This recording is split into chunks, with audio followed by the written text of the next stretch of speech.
My name's JC Inman. I'm a poet and a co-founder of 23 Sampaguita. I'm meeting today with Emmanuel Dela Cruz, who is a film director, a visual artist, and a poet. Emmanuel Dela Cruz is known by different monikers, such as Ibonman for his visual art practice and in the galleries all across the Philippines. To me, he is also affectionately known as Ninon. We're both co-founders of the 23 Sampaguita Artist Collective. I moved to Baguio in 2019 to start what I thought was a writer's retreat nestled in the hills outside of a UNESCO creative city. Instead, I found a family here in the form of 8 other artists, and together we formed 23 Sampaguita. Hello, Josh. Hello, Kuya Emman. It's great to see you. It's been a year of online. We haven't been able to see each other. You're in Baguio at the moment as camp director of the Montanosa Film Festival. Thank you for making time to see me and do this interview. Before we delve deep into your past and your artistic practices, let's just have a chat about Montanosa Film Festival. So you've been a part of the festival since its inception. So can you tell us a bit about it? Yeah, I was invited by Direct Ferdy Balanag, the festival director, for the inaugural festival last year. So I was part of the jury composed of Tatay Kidlat Tahimik, Moira Lang, and Dean Marshall. So we selected. We were part of the selection process. We were the mentors for the filmmakers, and then eventually we became part of the jury. So we were invited to mentor them because with our experience in the film industry, me and Moira, we worked together for quite a while. We were co-producers, co-creators for our own film companies. We also worked together in the industry when we were younger. so it was kind of like a passing of the torch to these younger filmmakers. Me and Moira were also the pioneering batch of filmmakers of Cinemalaya. And I would say like Montanosa had the same spirit as the first year of Cinemalaya. We wanted to really honor and really push for new independent Philippine cinema, which we were kind of successful because we were able to produce Ang Pagdadalaga ni Maximo Oliveros. I made my debut film, Sarong Banggi. And what was great about that, the spirit of that was that although we both came from the mainstream, we were able to make our own stories. So that's something that we wanted to pass to the younger filmmakers, that they don't have to really sell out, that they can actually have a vision and they can have a story, that they can have strong support from the community. And so that's what we tried to do with the first year of the Montanosa. And we were so lucky because even though it was during the middle, right at the middle of the pandemic, in 2021. I mean, like, we were already working with these filmmakers end of 2020, and on March of 2021, I guess we were the only on-site festival happening in the world. Very likely to be. The world changed in March 2021. And honestly, we pulled it off not just by a short tail, but we were really able to really wow the community, because we had like outdoor screenings on the runway of the airport, right? We had like screenings at Burnham in the water. It's fantastic. I mean, what people could do, creative and cultural communities could do if they come together for a cause. So I guess I would say it's a festival for a cause. Fantastic. This year you take a more senior role in the Montanosa Film Festival. You are the camp director. So as camp director, you get to see a lot more of the nuts and bolts of the festival. Yeah. I guess the big challenge for me when I spoke to Manong Ferdy, our festival director, was that I said I want to push the mentorship even further, because I was the one of the pioneering mentors. So I know, how much more we could give in that, little time. The fantastic thing was that when we spoke, that was already around, I'm not sure, maybe around August or September. It was already late in the year. And we need to set up a festival in less than 6 months, right? So I felt so frantic, but at the same time, I felt so energized, inspired, and challenged that I was able to bring not just three but nine filmmaker mentors into the festival, and these are the best of the best. Like for documentary, we have Ditsi Carolino, we have Jet Leco. For narrative, we have Raymond Red, Pepe Jokno, Paolo Villaluna, and then we had a new section for mobile cinema. And the one of the mentors is actually having a residency for 6 months in France, in Paris, for the Cine Fondation, out of his work as also a mobile filmmaker, which grew out of him being a mobile filmmaker. So I'm like, all my frustrations in learning film is that sometimes you have teachers who are not practitioners. So, not to put them down, but you feel like it's not enough. But now you have mentors who are actually working during those times, but they were so selfless, they were so committed to giving so much of their time for not much. I don't think they even expect to get something because it's a government project, but it was a idea. It was what they call this, a wish I wanted to happen. And when it was happening already, I myself was really shocked that they would go to those lengths to really mentor these filmmakers. So as the festival competition director and the camp director, I'm pretty much proud of the process we went through with the filmmakers. And for this year, we have 26 filmmakers. That's like a far cry from last year, which had like 10. So 26. And we're not stopping there, because the original plan was to actually even have an animation section, which I told Manong Ferdi would take longer because animation takes much longer to make. But that's how ambitious he was, and I was the person who was crazy enough to say yes, I guess. That's fantastic. It's so great to have you on board, and I love our association. Yes. Together with like 7 Steps of Kevin Bacon. That just puts That's you so so much true. closer. Yeah. Yeah. So this year's Montanosa has a ethnic attire as its dress theme. Yes. Red carpet questions are often quite sexist in that they only ask females about what they're wearing. So to try to rebalance that, what do you have planned to wear? Oh my God, I'm so nervous because like last year, I had like a longer time to prepare, and of course, like I had like a death in the family. My mom passed away just last February. I didn't feel I was gonna be here. I didn't feel it was okay to actually commission clothes for this event, because I felt like I probably not gonna be there because my mom was still sick. And then she passed away, and I also didn't feel like, okay, am I ready to really go to the festival and really put on that hat, as Yes. because that's what people would expect, right? This is like a grand, in a way, this is like a grand thank you for everyone who gave us so much last year. So I feel like I really have to be in tip-top form.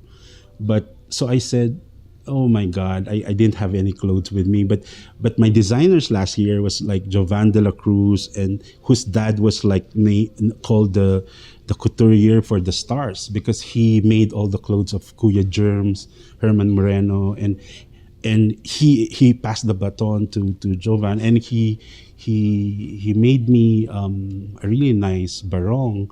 And my friend, who's also a politician, she's a nurse and a politician and a designer, made me also.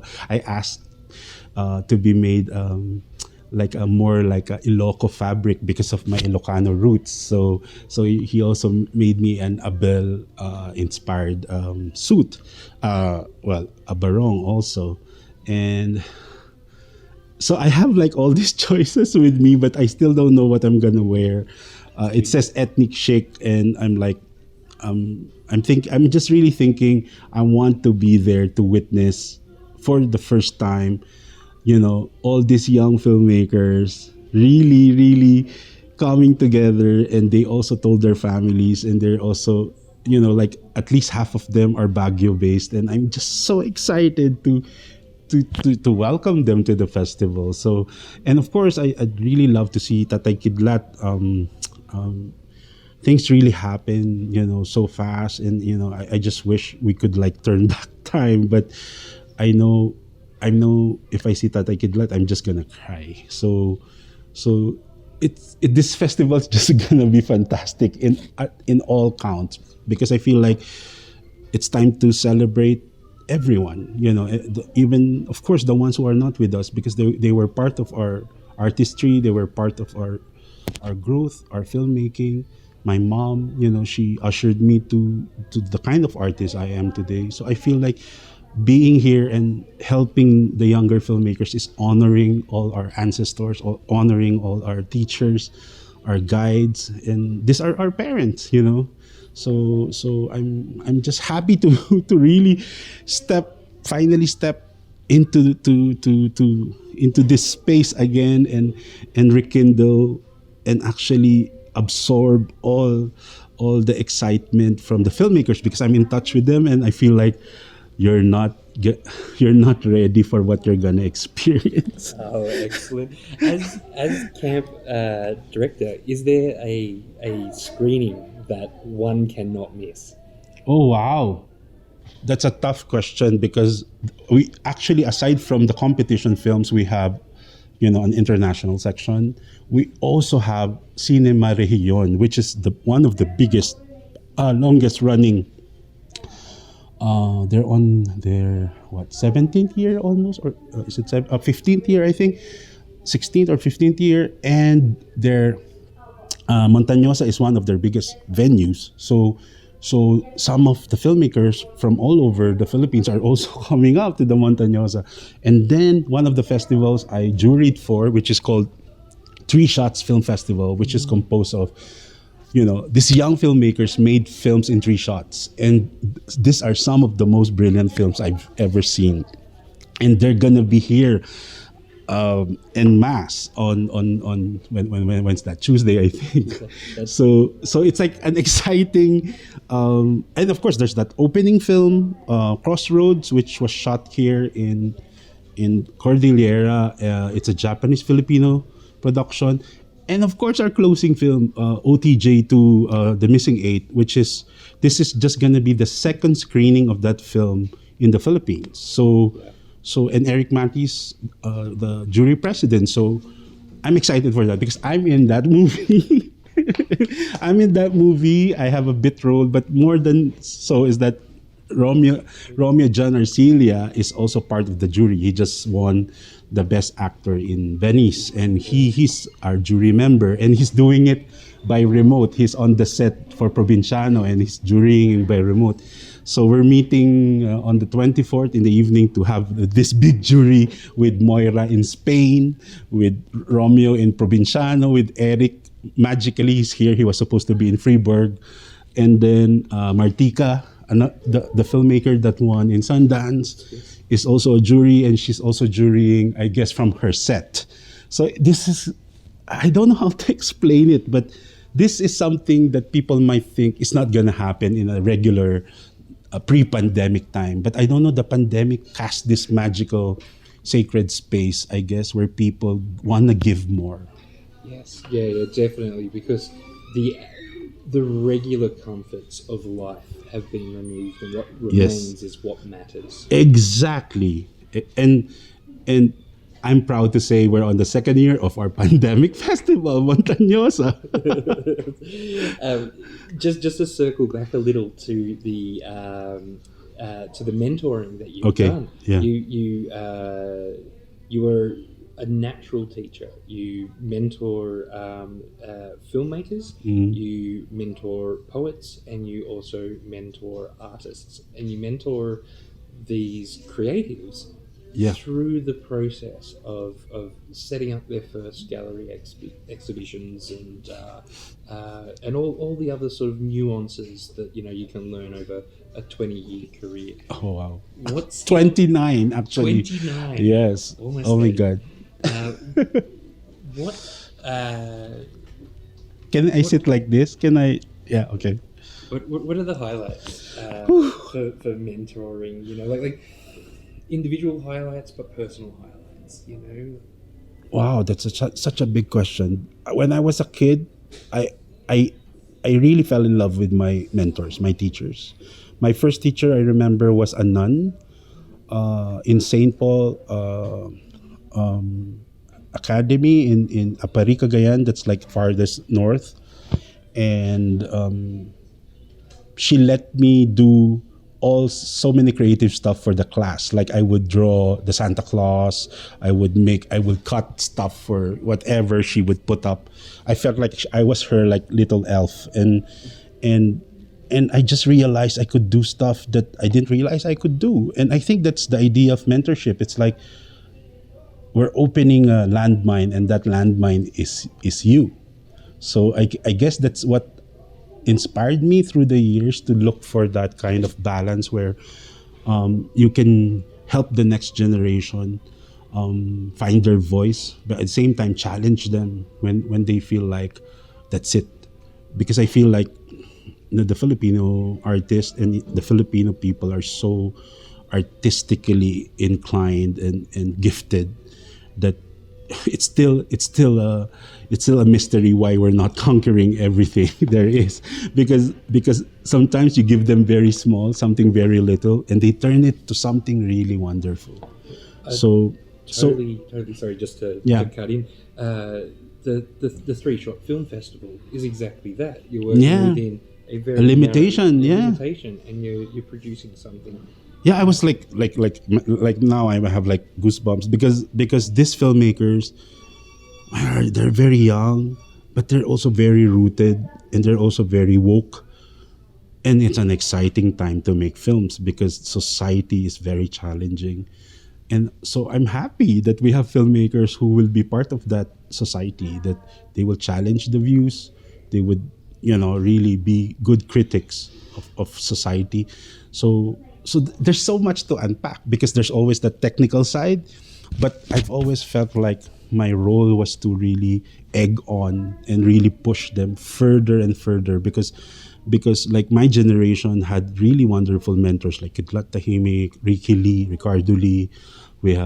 I was so lucky because through my college life, I got all these mentors from France, from New York, from Australia. I have like an Australian mentor who taught us screenwriting as well, Pascal Ray from La Famille.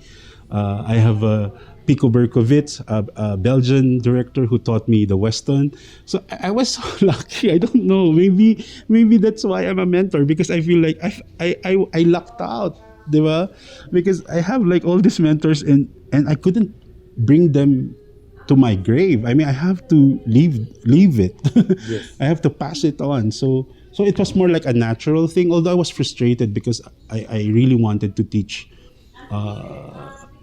when I was studying, but it took me a while to finish school because I was working. I started working at the age of 18. That's why 29 years, right?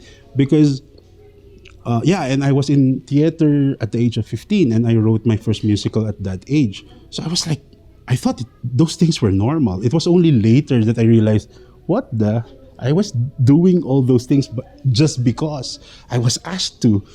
And I just feel like, hey, whatever they give, this is the most interesting story. I don't know if this is still part of the mentorship, but maybe it is, because when I was in film school in UP, when I finally landed on my degree, on that college, because I came from creative writing, so I shifted to film. And then in our first class, we were watching this film on this television set, and I was like, why is this so familiar?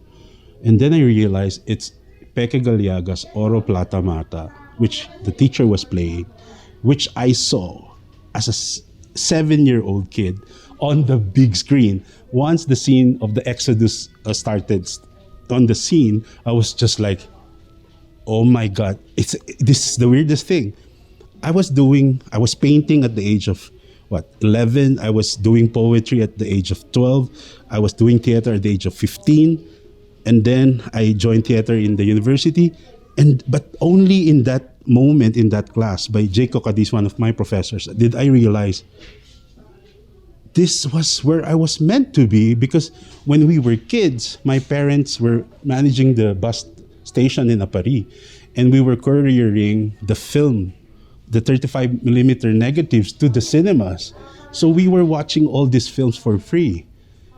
And I didn't think about that. I didn't know that I'm gonna end up in film. But when I was in that class, I realized, it felt preordained pretty much, because I was just like, I watched this as a kid. And then I realized I watched all the classics that we're about to see as the semester went on. I was like, oh my God, I did all my study already when I was a kid. Because we watch everything. We watch American B movies with Chuck Norris, Bruce Lee movies, Jackie Chan, Chinese karate, martial arts, even R-rated, almost X-rated films. Because in Cagayan, they let kids in the cinemas. It's like Cinema Paradiso with all these nubile bodies and kissing, and our parents will ask us to do this. But why are we in the cinema watching bold movies, right? So in a way, I felt that was so freeing, because you realize art puts you in a totally different realm. Like, you don't see that sexy body and you feel like hot, you feel something else. And that's the distinction, which when it touches you, you never can take away from a kid, I guess, from a person. So maybe that's why mentorship is very important to me, because I know in every generation there's a challenge. And if we could help in, like delaying it or limiting it or making it better for them, then it would have been worth it. Yes. That's how I feel. Totally on your wavelength. I'm amazed at, like, as you said, the serendipity, the preordained of which I didn't know when it was happening.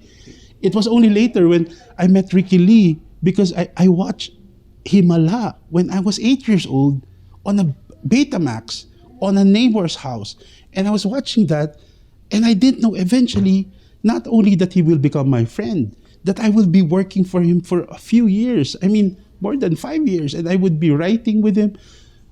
And I couldn't say yet, but I might actually be part of a film revival of his biggest film. So I'm like, why is this happening? So I'm just like letting it happen, because I couldn't question it. I'm like, I don't know if it's destiny. I don't know what it is, but it felt so weird, I tell you, Josh, when I started meeting Peque Galiaga, Marilu Diaz Abaya, Mike De Leon, Ishmael Bernal, like giving Ishmael Bernal my first screenplay. I mean, like, it felt so weird, because these were your idols for 20 years, and then you're working with them, and you're hobnobbing with, you're seated in the same table as them, you're a guest in the same table, and it felt like I think that's the key to the mentorship. The continuity is very important. I felt like, even though we don't have a formal class, just by being in their presence, you absorb so much. And that's why community is very important. It's informal education. Just by listening and just by conversing, just by having a dialogue, the growth is exponential. I couldn't even quantify it. Like, maybe when a mentor says, you know what, there's this thing in your story which you could, just turn around, and you're like, whoa, that totally changed your whole story. Yeah. So I'm excited for them, the next generation. Speaking of the next generation, you recently just had a film which you were the script's creative director. I co-wrote it. It's Ikaw, written by B-Boy Calieja, who was my student in one of my classes, in my workshop actually. He was already a teacher. He was already attempting, he already took his master's, I think, in film. But he took my class, and after which we were like, I wanted them to be part of my team. I wanted them to have a break in the mainstream, which was very hard because it happened at the onset of the pandemic. But lo and behold, his film becomes number one. His debut film as a screenwriter becomes number one in Netflix. I mean, yeah, and he has another film shot in Russia from the same developmental team that I'm the head of, which is Creative Natives, and we're working on some other series with other platforms. What's so exciting is that I is not a kid anymore, but this bunch of artists, filmmakers, writers, they all have day jobs. Yeah. They're all like working. It's weird how we were able to manage writing throughout the pandemic, because sometimes they'll give up their like Sundays, but we manage, and I'm still shocked. I'm still shocked. And just rewards as well. And a great cast for Ika. Yeah. Which is interesting also because when they shot that film, I was here exactly last year. Yes. I was staying at Dean's house actually, but I was moving to 23 the week after, and actually I was able to show them the what they call this, the rough cut of the film. And the thing that was so weird was when we wrote it, we were thinking about the pandemic, and then when I watched the first cut, I said, "Oh my God, our film is so allegorical. It's about this girl who goes home. She's like a really good what they call this, a real estate agent, and she goes home because her Lola's birthday, but also because she's already like 80 or 70 years old, and then she finds this boy who she was in school with, and they weirdly fall in love and sorry to spoil it, and lose him. And I realized, and that was before my mom passed away, but I realized we are talking about the pandemic. Things will just change, and what's important, is it really your high-paying job in the city? Why did you go home? And then I realized everybody went home. Yes. Yeah. And that time is precious, because if you didn't have that time, exactly what happened with our family, I feel like if it happened during a non-pandemic time, I wouldn't have that much time to be with her in the hospital. It would have been a very difficult thing, but it's almost like the pandemic prepared us for it. So it's one of those conversations where I couldn't diss about the pandemic, because the gifts are also abound, and I feel like we have to talk about that. We need to slow down, and I guess the pandemic is also helping the electorate, because now they're really talking it out. They're bashing each other online, yes, but imagine if we were also busy, and we think, oh, I'll just go on the election polls on election day and just give my vote. But hey, it's your whole life, next 6 years, next lifetime for Filipinos, which will be changed. And now, because of the pandemic, everybody has the time to pick everybody's, pick on each other, and also their brains, right? And it's like, it's crazy. It's crazy. The pandemic was personally welcome for me as well, for my circumstances. Not that I wanted it to happen. Of course, or anything, of course. But it definitely threw me some curveballs and also gave me some blessings. Yep. So I do think that's a hard thing to talk about, especially with people who are heavily impacted by it. But yeah, definitely silver linings to those clouds. Yeah. Changing gears to talk about visual arts. Okay. Yep. So your artist, your celebrity artist character is Ibonman. Where has he hatched from? Wow, that was such an interesting thing. I always had Ibonman as my Twitter handle, because I was thinking, what would be a unique Twitter handle. So probably this was like 5 years ago. And I said, okay, Twitter, it's a bird. So I said, okay, Ibonman, so easy to understand, to remember. So luckily, there was nobody who was using it. That was right after maybe Birdman, the movie. So Ibonman, and of course my password was May Layang Lumipad, because it's a song, right? So it's Ibonman May Layang Lumipad. So it's easy for me to remember. I hope it's not the same password. I hope I change it. Anyway, so when finally I had IG, I said I'm gonna use it, and then nobody used it. Nobody has used it yet. Now everybody's using it, which is weird. But anyway, so I have Ibonman at IG. Wow, I have two very pristine names. I don't have those numbers attached to it, right? So when I started painting again, right before the pandemic was around February, March of 2020. I started painting again around January. There was no idea the whole pandemic would happen. I was like doing stuff with pastel. I joined this Chinese New Year workshop with kids, and I brought also my creative friends, one of my writing team. I asked them, we should go and just have fun, because there will be kids there, so there will be no pressure on us to really be great. And actually, the kids were fantastic. They didn't follow the rules, and their works were brilliant. So the teacher was saying, oh, look at this. If this was like enlarged to a 6 feet painting, this is like a Degas, or this is like a Rembrandt. And which was true. Those kids were fantastic. So I just felt like, oh, this is what I need. At that time, I felt like, this by accident, I felt like the artist child in me was calling out, and I felt like I needed to answer to that call. I was actually quietly depressed, I think, for the last 10 years. And what happened was so fantastic. It has something to do with my mom.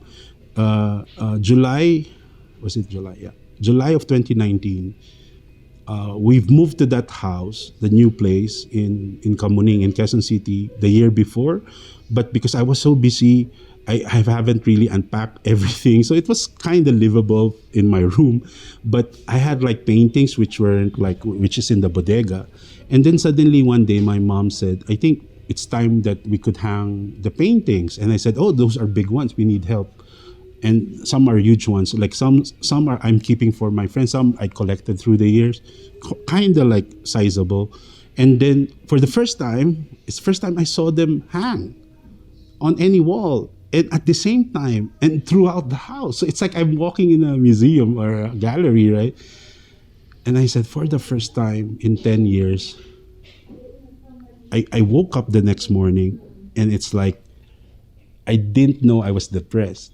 I only knew the next morning because like this dark cloud has been moved. And I realized, oh my God, what's this? Because I used to lock my door on my room, but now I don't want to lock it because I want to see the paintings in the hallway. I just want so much energy, and I have to thank my mom. I think she was intuitive in that because she knew I was depressed. But we talk about it. But in 2018, before we move, like let's say today, we move, right? We move from Kamuning, and my mom's fantastic because she can handle things like that, which I couldn't even like really absorb. So we move. We have like courier. I mean, but the very next day, I flew to Seoul, Korea. So I left my mom with all this like stuff, right? And I have to travel for like 3 weeks in Korea and then another week in Thailand. So I'll be back November. So we move around October. I will be back November. And then before I could even settle down, I have already booked a birthday trip with my mom to Bantayan. So I brought again my writer friends, my students. So I usually bring my mom to all my sorties. So that was like my gift to her also. And of course she had to tend for the house for so long. And then that was 2018. So 2019, still we didn't hang our paintings, right? But I told her, Ma, when I was in Korea, at the Seoul train station, there's this voice that told me I should just jump and nobody would care. And it wasn't even like this dramatic, like, thunder and lightning moment. It was just like this very subtle order that I could just really like move and do it. And I wouldn't have felt anything because I didn't feel anything. And of course she cried and I said, I don't know how I can be helped. I just feel like so helpless. This was like around that time in 2018. A year later, so my mom said, let's hang the paintings. And then, well, it's like she erased all the cobwebs, she erased everything. And it would take a while again before I started painting because my brother commissioned me to paint something, but I was so afraid of it. I was like, I couldn't be my 12-year-old self who was painting realistic paintings. I felt like I needed to break that mold because I couldn't paint realistically anymore. So I did abstract. But it took a while. I couldn't paint. But January of the following year in 2020, I joined that workshop, which is Chinese New Year. So we had kids. And then the one who taught it was like, I think the president of the Art Association of the Philippines. And he was so fantastic as a mentor. Everybody was having fun. And then I realized, I don't need to subject myself to any criteria and to put me under pressure of being brilliant and great. I just need to create. So when I was creating, I said, should I put Emmanuel Dela Cruz? Because usually it's Emmanuel Dela Cruz or whatever. It's so long, right? So I realized maybe I should put a name, a pseudonym, because I don't feel confident yet with what I'm painting or what I'm doing. So I realized, Ibonman is short enough. It's 6 letters. So is it 6 letters? No, 7 letters. So I was just like making a script. And then I realized, okay, that works. And then I didn't stop. I tell you this, it was like around that time, around March, which is the art in the park, art fair. That's the whole thing. And I keep meeting all these artist friends and the senior artists some of them also started art only in their 40s, and they're like fantastic artists now. And I said, oh my God, first time in my life that I feel like I don't want to sleep because I want to keep painting. I want to keep doing that. And then come June, we moved to Bulacan. And that exact thing happened, that I ended up waking up at 3:30 a.m., go to the studio, it's raining outside, and start painting. Because I felt so rested. I sleep at 8 or 9 p.m. and then I wake up very early the next day. So it's like my dad, who passed away 11 years ago, it's like he prepared that space, waiting for me, waiting for my mom, waiting for the family to go home to. We were all so busy. We had our own lives. But suddenly the pandemic brought us all back together. So I just feel like, Ibonman for me is I recreated this sense of freedom of defining myself. I feel like even if I'm accomplished, people say, hey, you've won so many awards, you've done so much, your filmography is from that end to that end. But I feel like I was reborn. I feel like, this is just the beginning. I can totally just become a chef. Remember, I was cooking a lot last year because I felt like, who says I'm not good at this? I'll just be myself. And that's what Ibonman means to me. It's that sense of freedom to just keep, having different nests and different, Yes. trees to go to, and basically just have that freedom. And I'm still there. I feel like this is just the first 2 years of Ibonman, and I don't know what else he's gonna do. Gonna happen. And I'm so excited what he's gonna do next. One of the art or art adjacent interests that you have had is kintsugi. Yeah, kintsugi. Yeah. The Japanese art where you take broken items, often porcelain pottery, and you fix them with fixatives, glue, gold paint. Yeah. Yeah, and it's a beautiful art form because it gives the shape back to the broken piece, but it keeps the story of it being broken. Wow. Yeah. Do you see that breaking and rebuilding as a core story in your art? Oh my God. when I went home, I realized. So I started like I have the whole veranda as my studio, and then I started looking at the stuff that my dad left because he, for some reason, because when we were kids, as it turned out, he made our tables. So he, out of the felled trees from the property, he made furniture out of them. So every time a whole family reunion happens in our house, a whole set of chairs and tables come out of the door because a family member would have asked for it already. So there's very few left in the house. But I realized, oh my God, my dad and my mom were artists, and I didn't even realize it when I was a kid. I just thought they were my parents. I didn't know.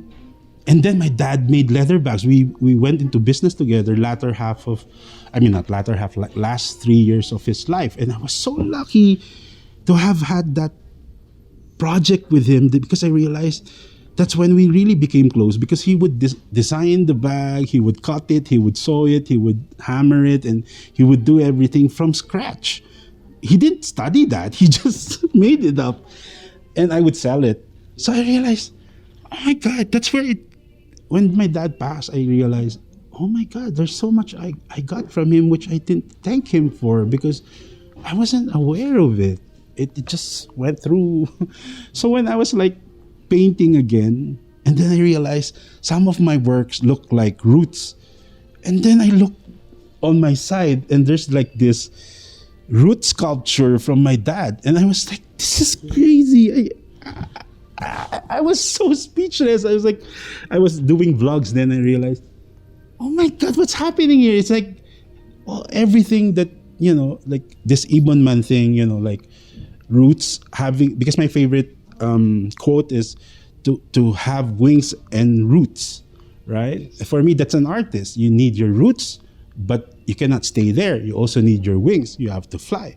And that's that energy of pulling you, I think that's what art is. So when I started seeing this stuff in the house, I'm like, what was I, why didn't I see this when my dad was still there? So that kind of gift of awakening to it, I guess, that makes your heart race, your pulse race. I mean, like, that's when you want to do everything and anything. You're not hounded anymore by a career, trying to make it big, trying to be wealthy or whatever the word is for it. Of course, it would be nice to have a nice car. It would be nice to have a nice home, but I have a nice home.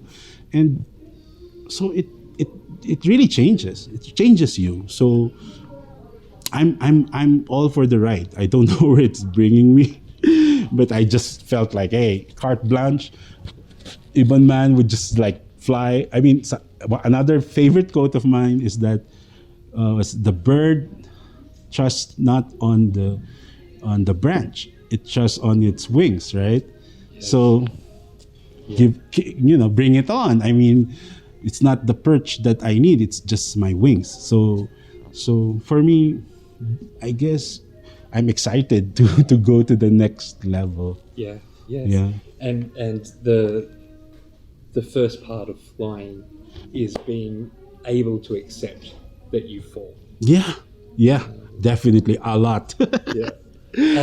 For one final question. Okay. This one's sort of just coming straight off the top of my head. Okay. If you could put together a film for the young Emmanuel. Oh shit!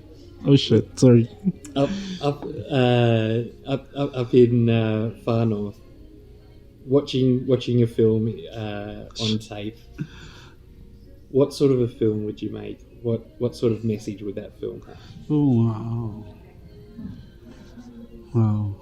Actually, there's so many. I just remembered though when you asked that question. I've always wanted to do a film about light, and about this young kid who lost a sibling because he wasn't looking, and later he became a cinematographer, and he was recreating that story, and he kept asking why he can't move the camera, why he can't change the shot, why does the sister have to die, and And I always felt emotional about the story because I think that's what artists are. We create from pain, we create from loss, we create from destruction, we bloom out of the direst situation.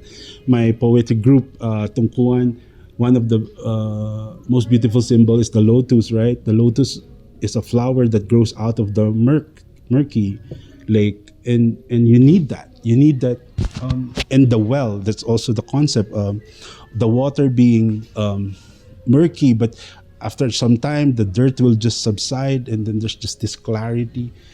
And I just feel like that's what artists are. We're not here to surpass, or maybe like to have the best lives, or maybe to be safe, or or to have it easy.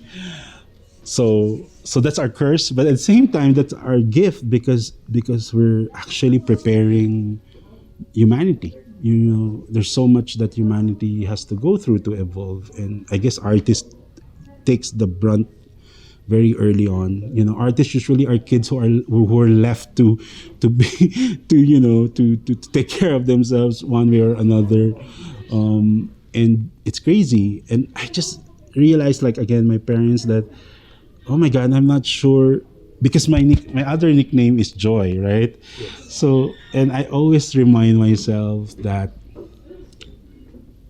you were christened on Christmas Day, and you were named Emmanuel, and your nickname is Joy because you're joy to the world.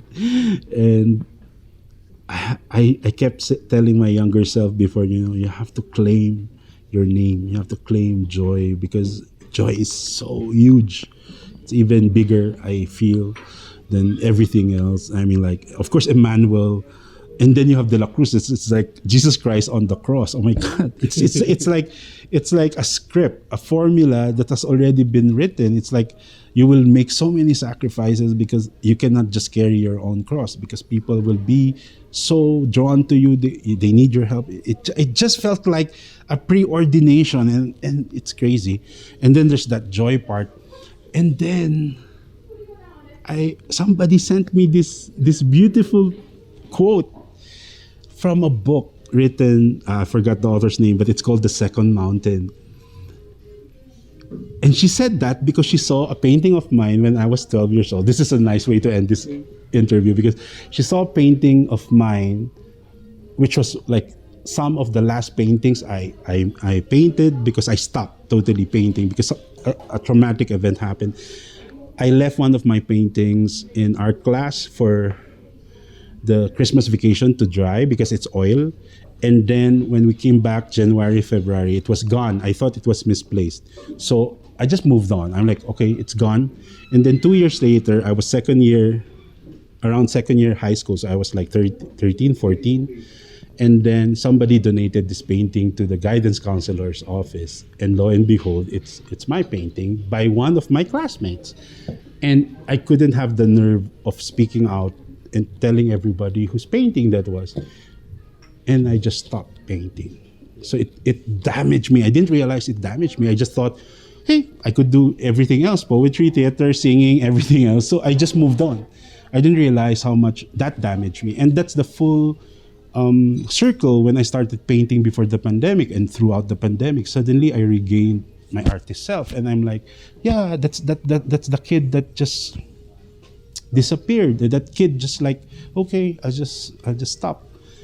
And people were saying, you did that at that age, you would have been, somebody now already. And he said, nobody told me that. But anyway, she saw that painting and she sent me this quote about the second mountain. And it says, in a man's life, there are two mountains. The first one is what people think is success is, career, family, everything, material, everything, travel, just put it all there in that mountain. The thing is, there's a second mountain. And that second mountain, it's called joy.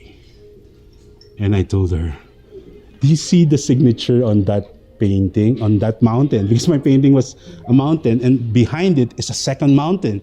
That's why she sent me the quote, and the signature says joy at 12 years old. And I told her, and that the quote is saying is that once you've found that joy, it's when things turn around, because now everything else is service. Everything else that you've accumulated doesn't mean anything if you don't give it back. Pass it on, change people's lives. And I'm like, I cried, man. I was like, what? It has always been there in front of me, joy.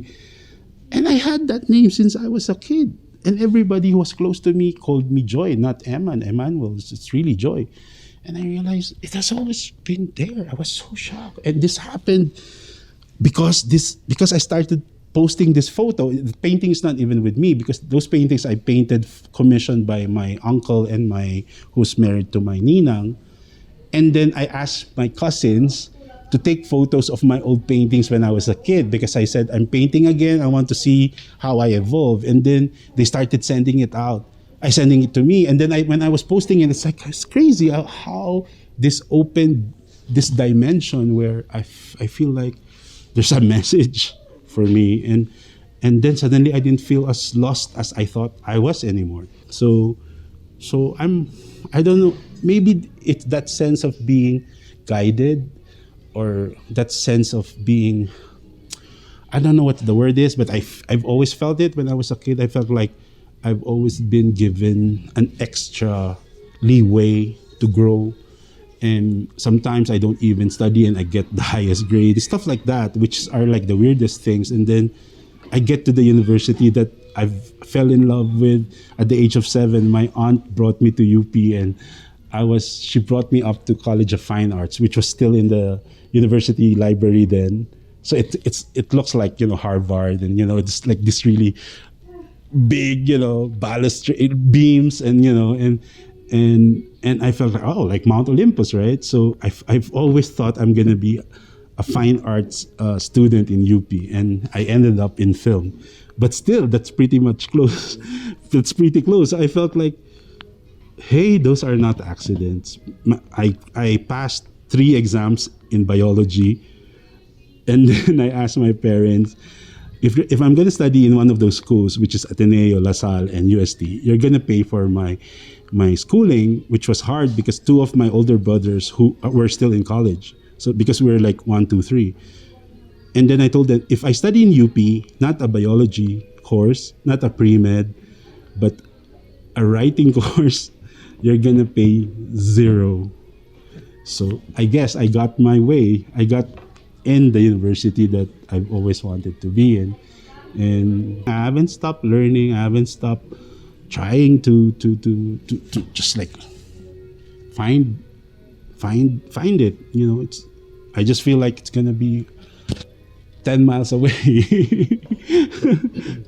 Go after, stuff that you can give.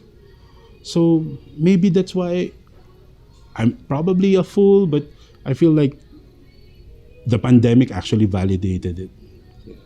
Yeah. So that's why I'm not raring to go back. Even if the world comes back, I feel like that's the illusion. Yeah. I've already seen the truth. Why will I go back to the illusion? Because I want a car? Maybe I can get that car another way. Exactly. So, mate. Thank you so much. You're a beautiful piece of pottery who has been broken and put back together with gold. Wow, salamat. Thank you, Josh. I hope that was enough, because really, I couldn't just stop talking. And at the same time, I just feel like you being here on this day is so preordained. There's no other way to explain it. I mean, come on, right? What's the chance of me being invited by Jill, like 100 meters away from your house, and it's like it's just like this moment where, Direk, you should come over to 23 and check it out and see what happened. I mean, like, I'm not saying if I wasn't there, this is not gonna happen, but I felt something, and I just felt like I'm not gonna name it. I'm not gonna be like take the credit for it or whatever, but I know I have to be part of it. I know I have to do my part, and I still don't know what that was, but that's how sensitive I was to it. That's why they were so shocked when I sat down and I said, there's so much we could do here, and you could do here, and there's so and we were just like, ordinary. And then it started happening, and I'm like, oh my God. I didn't tell you this, but first time in the Joy Bus, in the what they call this big skyway, and then started looking at Kuya Cel's. Oh my God, I felt so emotional. I was like, It's us. oh my God. That's us. That's our. In 1 year, I just like, I felt so. Oh, thank you to artists who believe they can, even if it's very hard, even if it's painful, even if there's no support, even if there's so much, hate, thank you to artists. That's really, imagine the lives that feel better just because they pass that mural every day. I mean, like, thank you, Josh. I mean, thank you to that chance to have these Filipinos come together, and we're so young, but still, I just feel so emotional because there's so much that we've already given to the community, and I feel like people are starting to notice, and it's great. It's great because for me that's a good energy. Like, you could turn envy into something like, I want to do something like that. I'm gonna up them, and I'm just gonna welcome everything because that's what we are. We're like I said, we're irritants that create pearls. Yes. Nothing's gonna happen if there's no irritant. So we're the irritants. So let's just keep provoking. So that's just it. I mean, I just feel like, oh my God, when I came back to Baguio a year after, it's the same but it's different, and at the same time you feel like you're part of it. You're part of a bigger story, a bigger artwork, a bigger banquet for the community, because that's what I think 23 is. We create that banquet for the community, and I'm so excited because people are starting to notice, and I'm sure like Soliman was my first theater teacher when I wrote that play. So it's just like full circle, weird things. And I just feel like if he wasn't such a great mentor to me, I wouldn't be here welcoming him back, right? So it's just so crazy. So I mean, I could just go on, and people are just gonna say, huh, really, did that happen? That's why it's so effing miraculous every time. That's why I don't stop, because I just feel like it will hit something. You don't know what it is, it will hit something. And it did. And there's no greater joy than seeing one of your students or mentees and they're like, how did I do this? And you tell them, I knew it was there all the time. It just will take a process, but there it is. It's very fast. And I'm so happy because their families also see, a new artist born, And that's what I'd love to keep doing, to give birth to new artists, to help them their next steps. Excellent. Oh, thank you. Salamat, and see you soon. See you soon.